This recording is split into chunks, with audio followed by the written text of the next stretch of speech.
The alien scientist watches Earth in horror. Sirach hovered silently above the swirling blue planet, his 6 glowing eyes fixed on the wild, chaotic sphere below.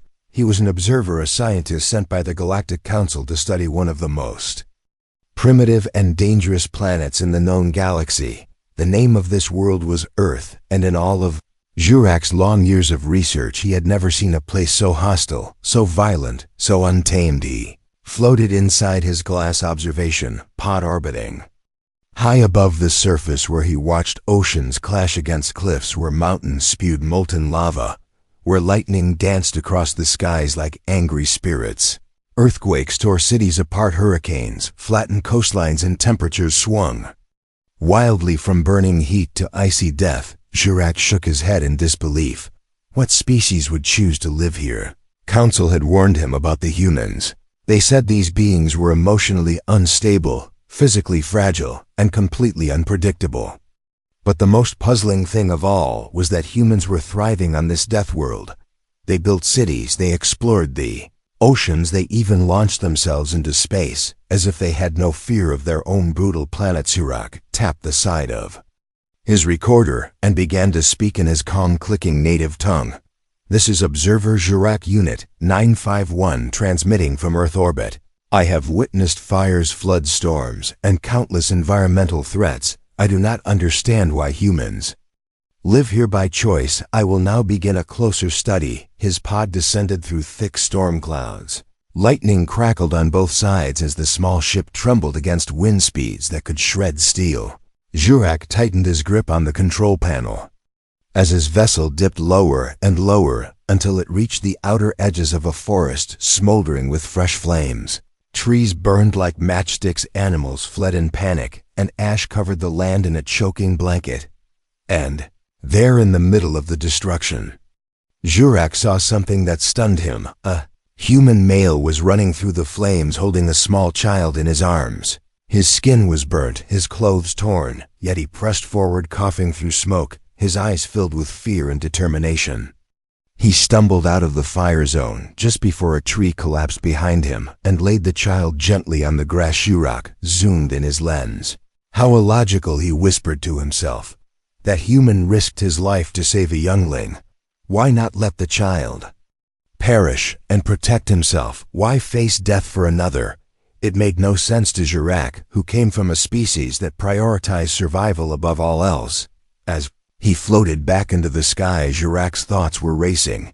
He reviewed his recordings over and over again, watching humans rescue each other, rebuild after disasters, and continue living as if danger was simply part of existence. His confusion grew into frustration. He had to know more. He had to see them up close. I will request permission to land, he declared, tapping the comms panel. But before he could send the message, a loud siren blared and the pod shook violently. A bolt of lightning struck the rear thruster, and alarms lit up across his screen. The ship lost altitude, fast spiraling toward the surface. Jurac screamed a soundless alien cry as trees rushed up to meet him. The pod slammed into the earth, skidding through mud and grass until it crashed into a clearing and came to a stop. Smoke hissed from the broken panels. Jurac's limbs trembled as he tried to move. His translator was damaged, his communicator cracked, but he was alive. Just as he tried to stand, a shadow fell over him. A figure stepped through the trees, a human female, her face calm, her hair soaked from the rain.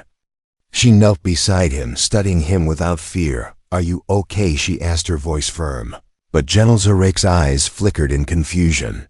She should have been terrified, yet she reached out and helped him up, carefully supporting his injured side. Come on, she said, before another storm hits. We need shelter. She led him through the forest to a small wooden cabin tucked near a rocky hill. The sky thundered above, but she moved as if it were nothing. Jurac could barely walk, yet she carried his weight. Without complaint, inside the cabin, she lit a fire and handed him a cup of warm liquid. It smelled strange but soothed his throat. She wrapped his wounds with cloth and kept talking to him, as if they were friends. I saw your crash, she said calmly. Figured you might need help. Jurac managed to nod, though his translator sparked with errors. This human did not run. She did not scream. She helped him without knowing who or what he was. Outside, The storm howled louder, the trees bent, the sky flashed, yet the cabin stood firm, and Worm's Hurek stared at her in silence. This planet was violent and cruel, yet this human acted with kindness in the heart of the storm. He could not understand it, not yet, but something in him changed in that moment as rain pounded. The roof and firelight flickered across the room. He felt a strange pull. Perhaps Earth was more than a death world. Perhaps there was something deeper hidden in its storm. Zurek looked at the woman who had just saved him, and for the first time he wondered not why humans lived here, but how they became who they were on such a wild, savage world. He was no longer just an observer. He was now a witness to the heart of humanity, and he would not leave until he found the answer. He lands in the storm. Storm had not stopped for even a second, and the sky roared with rage as if the planet itself was screaming in anger outside. The wooden cabin, the trees bent under the force of the wind and lightning, split the sky again and again, yet inside that small room Zurek sat in silence, trying to understand what had just happened. His arms were covered in strange cloth strips, his body ached from the crash, and his mind was filled with 1,000 questions, none of which had answers. Across from him sat the human girl. Her name he had learned was Kara. Her expression was calm, her movements steady, as she stirred something in a pot over the fire. She seemed entirely unbothered by the chaos outside, as if the thunder was merely background noise. And not a sign of planetary rage. Zurek blinked slowly, his 6 eyes studying her, trying to comprehend the logic behind her behavior. She had no weapons, no armor, and no shields, yet she had walked into a lightning storm to help a creature she had never seen before. She had brought him into her shelter, fed him, and now acted as though it were the most natural thing in the universe. Kara glanced at him and gave a small smile. Though Zurek did not know what it meant, he felt warmth in her gesture. "You got lucky," she said, pouring some warm liquid into a cup. "That lightning almost took you out." Zurek tried to speak, but his translator sputtered from the crash, its voice broken and metallic. Still he managed to respond, "You saved me." Why? Kara raised her eyebrow as if the question itself was strange. "Because you were hurt and alone. What else was I supposed to do?" Zurek tilted his head. "Humans are not known for kindness to outsiders." She shrugged. "Whoever told you that has never met the right people." The wind screamed again outside, and rain slammed against the roof, so loud it sounded like falling stones. Yet Kara calmly added more wood to the fire and sat beside him as if the storm were a lullaby instead of a thrill. Zurek's mind raced back to the data he had studied before arriving on Earth.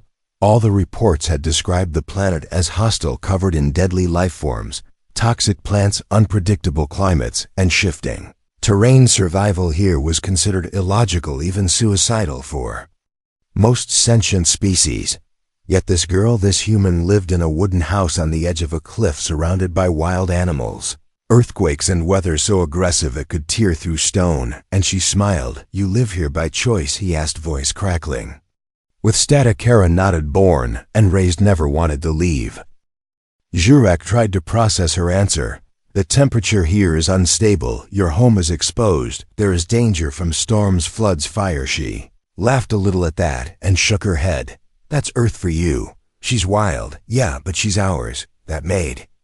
Zurek paused. He looked around the small cabin, then at the door that barely held back the chaos outside. Earth was not just a planet to these people. It was something more, something living. "But why stay?" he asked again.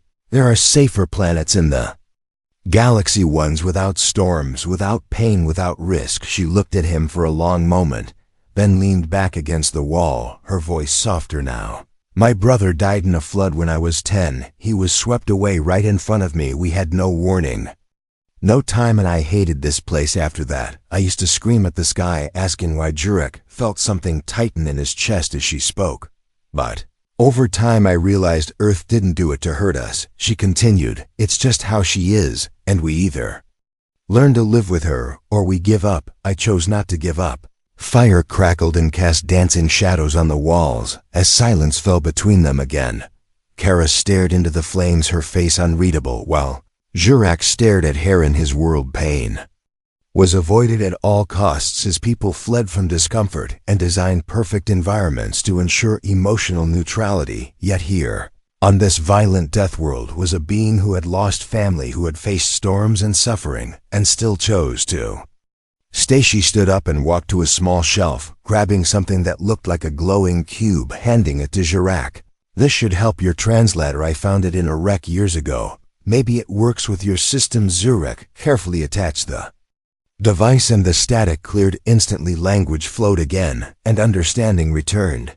"Thank you," he said softly, unsure of what else to say. Kara gave him another look and sat down again, pulling her legs to her chest. "I don't know where you came from, but I bet it's nothing like this." Jirak nodded.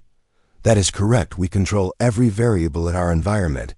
We eliminate risk, maintain peace, remove all elements of chaos. And are you happy?" she asked. He opened his mouth to answer, but stopped. His thoughts tangled. For the first time in years, he did not know how to respond. Outside, the storm began to slow, the wind fading into tired sighs, and the rain softened into steady drops. Kara stood up and opened the door, revealing the soaked forest. Outside, steam rising from the earth. She turned to him and said with a small smirk, "That wasn't even our worst storm." Zurek stood beside her, looking out at the wild world he had feared so much, and now it looked different. Still dangerous, yes, but also beautiful, alive, and somehow he was no longer afraid. He realized in that moment he did not just want to study this planet. He wanted to understand Ith, wanted to understand them, wanted to understand why humans stayed, why they fought, why they smiled through storms, why they held on to pain and turned it into strength. And maybe, just maybe, he would learn something his own kind had forgotten. Human spirit is not logical. Jirak woke to the sound of birds singing outside the cabin, their calls sharp and layered in rhythms he had never heard before. The morning air was thick with moisture, and the sky still held gray clouds that drifted like watchful spirits above the forest. Kara was already outside chopping wood near the edge of the clearing, her movements efficient, her eyes focused, and her body soaked from the waist down where the wet grass clung to her boots. Jirak stepped outside, feeling the cool wind on his skin. His wounds were healing faster now thanks to Kara's treatments, and the device she had given him had restored most of his translation functions. The earth around him was still confusing, still loud and unpredictable, but there was something else here, something he could not explain. Kara looked over her shoulder and nodded. "You are up. Good. You can help me carry some of this back inside, unless aliens do not lift things." Jirak tilted his head and approached, bending down to pick up the thick pieces of wood. They were heavier than they looked, and the bark scratched his hands, but he managed. Kara smirked slightly as she watched him struggle. "You are doing great for a tourist." They brought the wood inside and lit the fire again, the room slowly warming with its glow. Kara brewed something in a metal pot and handed him a cup. He took a sip and coughed violently. "It is bitter," he said, and Kara chuckled. "That is coffee. Welcome to Earth." Jirak sat near the fire and studied her face for a moment, then finally spoke again. "Your world is not peaceful, yet you smile. Your life is full of loss, yet you help others. Your planet breaks your homes, yet you rebuild every time." Kara sat across from him, cradling her own cup, steam curling around her face. "That is what we do. Is not about logic. It is about choice. We choose to keep going. But your people must suffer so much pain." "We do," she said simply.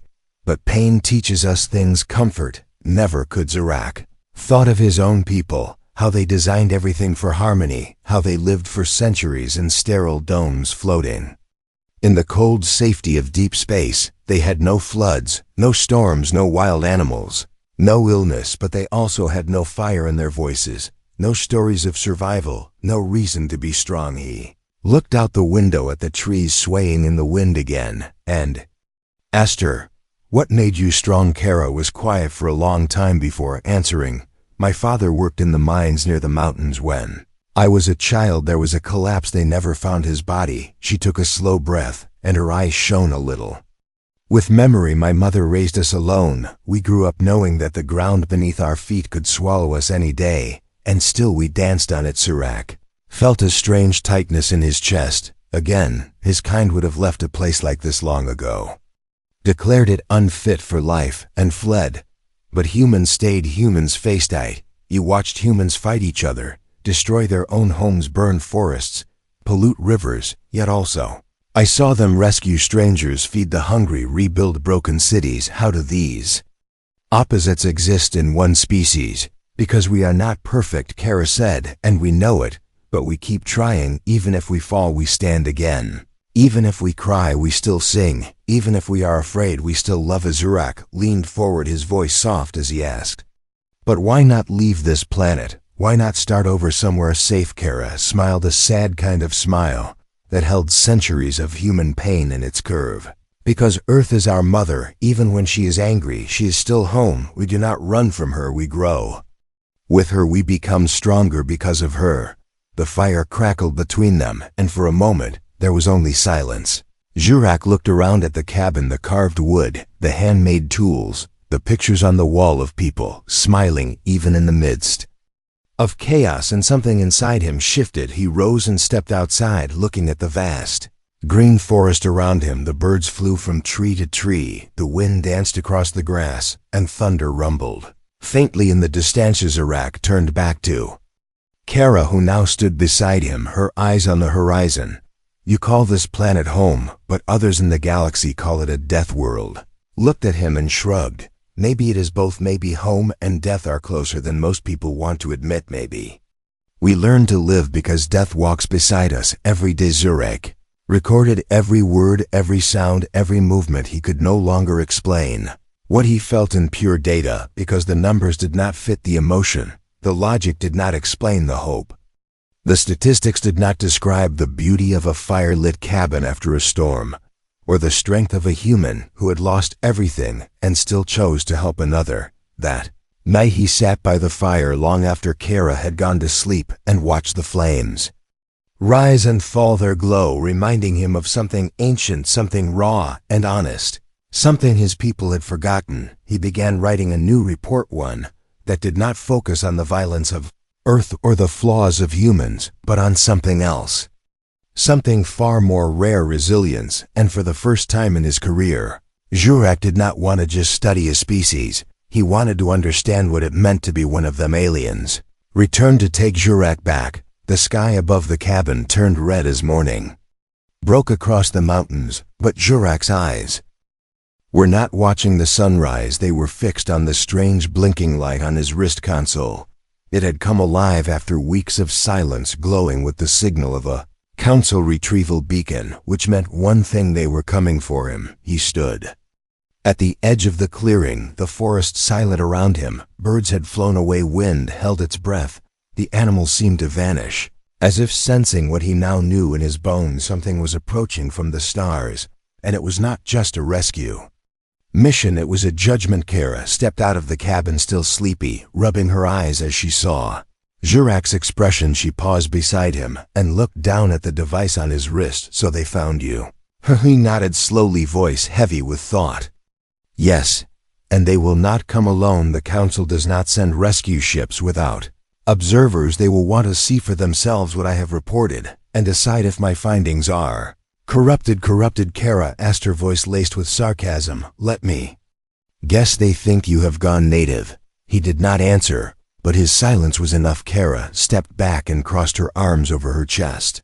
"You should get ready." Then Jurak looked at her, the human who had saved him, the one who had taught him more about courage and love in a few days than he had learned in years of sterile observation. He did not want to leave her. He did not want to leave this planet he once called chaotic. Later that day, the ship arrived, a sleek silver vessel tearing through the clouds like a blade of ice. It landed in the meadow behind the cabin, the grass burning beneath its thrusters as it hissed against the wet ground. 3 figures stepped out, tall, cloaked, and glowing with the soft blue hue of council officers. Jurak recognized them immediately, and his stomach twisted. "Observer 951, the tallest one called, voice echoing unnaturally through the air. "Your mission is concluded. You are to return with us for debriefing and recalibration." Juk stepped forward and bowed with respect, but his voice was steady. "I do not wish to return. I request to remain on Earth."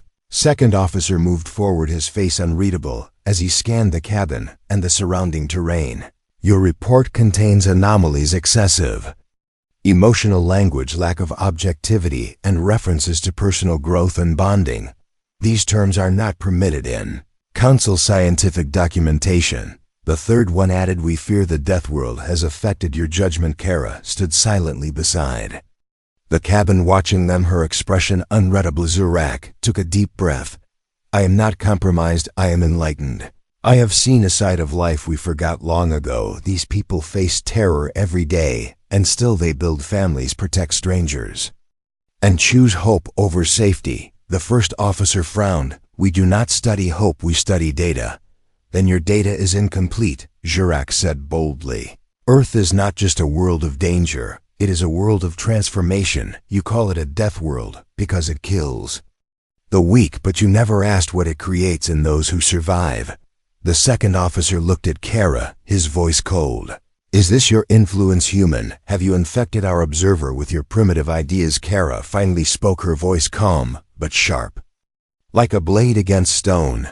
"He came to watch us die, but stayed to learn how we live. If that scares you, maybe you are the ones who should study yourselves." There was silence for a long moment. Then the lead officer raised his hand. "A trial will be held. You will speak before the council and justify your actions. If your judgment is found to be compromised, you will be stripped of your status and reassigned." Zurak nodded slowly. "I accept." They turned to Kara. "You may also come as a subject of study. She will not be harmed." Zurak looked at her uncertain, but she stepped forward without fear. "If it helps him, I will go." The ship opened its doors, and they stepped inside, the interior glowing with blue light and polished steel. Kara sat beside Zurak, silent but steady, her fingers brushing his lightly as if to remind him she was there. As the ship lifted off, the cabin shrank beneath them, the storm clouds rolling in again over the hills, like ghosts returning to haunt the earth. Zurak stared down at the wild, unforgiving land below and whispered more to himself than anyone else. "This is not a death world. This is where life begins again every single day, and now he would have to prove it to the most logical minds in the galaxy. Earth is not a death world, it's a forge." The atmosphere inside the council chamber was thick with tension, as Zurak stood in front of the glowing platform, waiting for the voices of the Galactic Council to pass judgment. The room was filled with towering alien figures, each representing a different part of the galaxy, their faces hidden beneath masks of stone and metal. They were quiet as they observed him, their eyes scanning him for weakness, as if looking for any trace of compromise in his resolve. Kara stood beside him, silent, her presence a quiet strength. She had insisted on joining the trial despite the council's protests. They had not expected her to speak, but she had not backed down. She was here for Zurak, and she would not let him face this alone. The lead judge, a tall being whose face shimmered with iridescent scales, leaned forward, his voice deep and rumbling. "We have heard your report, Zurak. It is filled with emotional language and unscientific conclusions. You describe Earth as something more than a death world, and that has caused concern among our council members." Zurak did not flinch. Instead, he raised his chin and spoke with the same calm voice he had used since his arrival on Earth. "Earth is not a death world, it is a forge." "A forge," the judge repeated, as if the concept itself was foreign to him. "Yes," Zurak said. "Earth is not a place that destroys, it is a place that shapes, it breaks its inhabitants, but it also molds them into something greater. It teaches them strength not through safety, but through adversity. It builds resilience not through comfort, but through survival." There was a ripple of whispers among the council members. Some were shaking their heads, others murmuring in disbelief. The judge's voice cut through the noise. "You speak of survival, but survival is not enough. You suggest that death and destruction are the keys to progress." Zurak stood firm. "No, survival is not the point. It is what humans do after surviving that defines them. They don't just endure the chaos of their world, they rise above it, they rebuild, they adapt, they learn from it.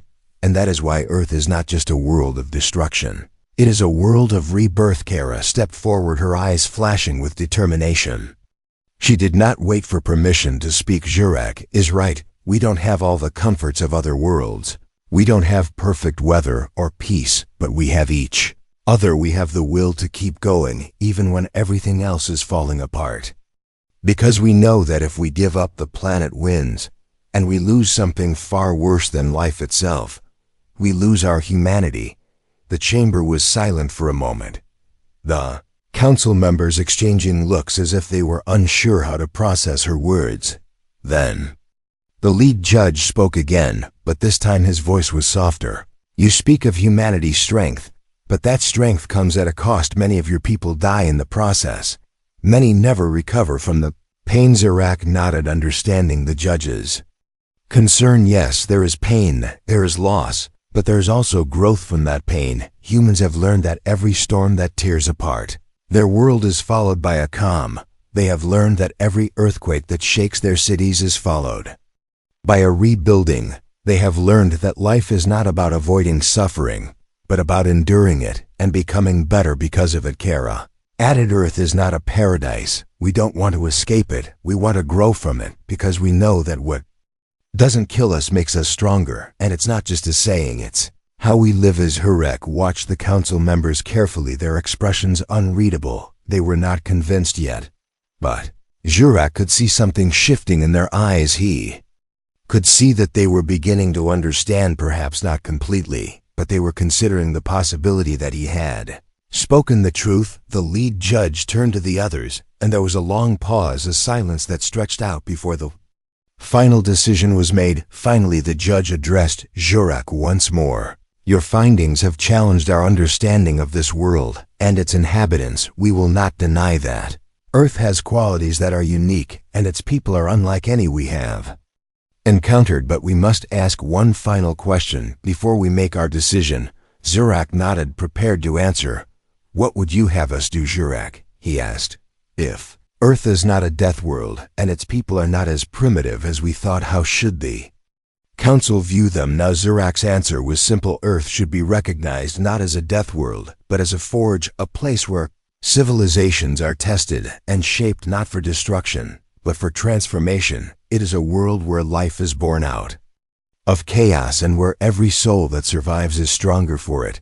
Kara stepped up beside him and spoke again with a quiet fire. Let us remain as we are. Let us be a part of the galaxy, but not as something to be saved or fixed, but as something to be respected for what we have overcome and what we continue to overcome every single day. There was a long silence before the lead judge stood up and spoke in a tone that carried both authority and respect. Earth shall be classified not as a death world, but as a world of resilience. We will update our records and reevaluate our previous assumptions about its inhabitants. The other council members nodded in agreement, some still uncertain, but others visibly moved by what had been said. Zurak felt a sense of relief wash over him as the weight of the judgment was lifted. Kara's hand brushed against his once more, and for the first time since arriving, he felt at peace. Earth had been seen for what it truly was, not a world to be feared, but a world to be admired. The judge looked at them one final time.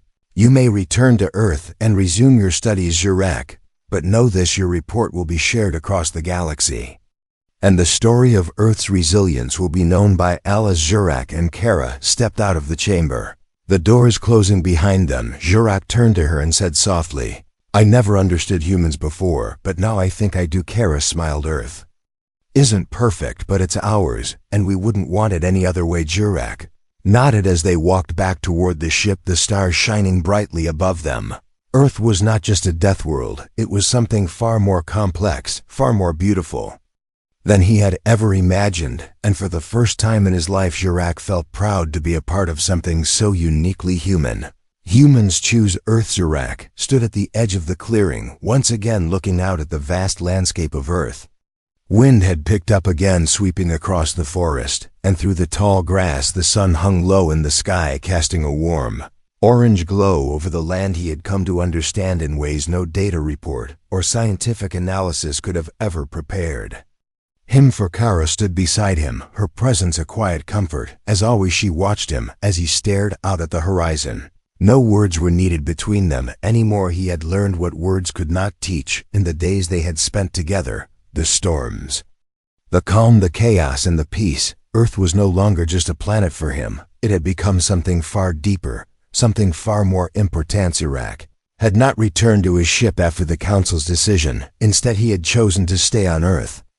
He had asked Kara if she would show him more of the world, and she had agreed without hesitation. It had been the right choice. This world was like no other he had ever encountered. But it was not the danger that made Earth unique. It was the way its inhabitants faced that danger, the way they embraced it, the way they chose to live despite it. Looked at Kara, now still standing beside him, still so strong and calm despite the world's unpredictability. Why do humans choose to live here, he asked. The question again, though he already knew part of the answer. Kara had shown him that Earth was not just a place to survive, it was a place to thrive, to evolve, to rise above the constant challenges it offered. Without hesitation or fear, Kara turned to him and smiled. It wasn't the first time he had asked this, but it was still the most important question they had faced together. She took a deep breath, looking at the land as if searching for the right words. I think it's because we don't see it as a choice, she said slowly. We see it as a responsibility this world gave us everything. It made us who we are. Every struggle we've had, every loss, every win, every tear, and every laugh, it all comes from Earth, and because of that we fight for it. We fight for each other's. Huruk felt something stir inside him, again something warm and alive.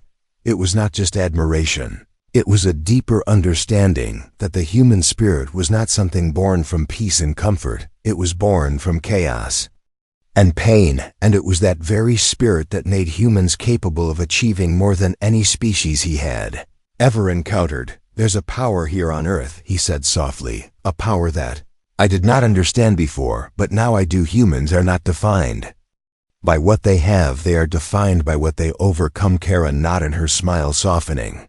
I think that's why we keep going, even when everything feels like it's falling apart, because we know that after the storm, there's something more, something beautiful, even if we can't always see it right away. They stood there for a long time, watching the sky shift from orange to pink to deep blue as the sun dipped below the horizon. The wind slowed its fury, and the forest became still, as if the planet itself were taking a breath. Jurak had come to Earth to study its inhabitants, to observe them from a distance.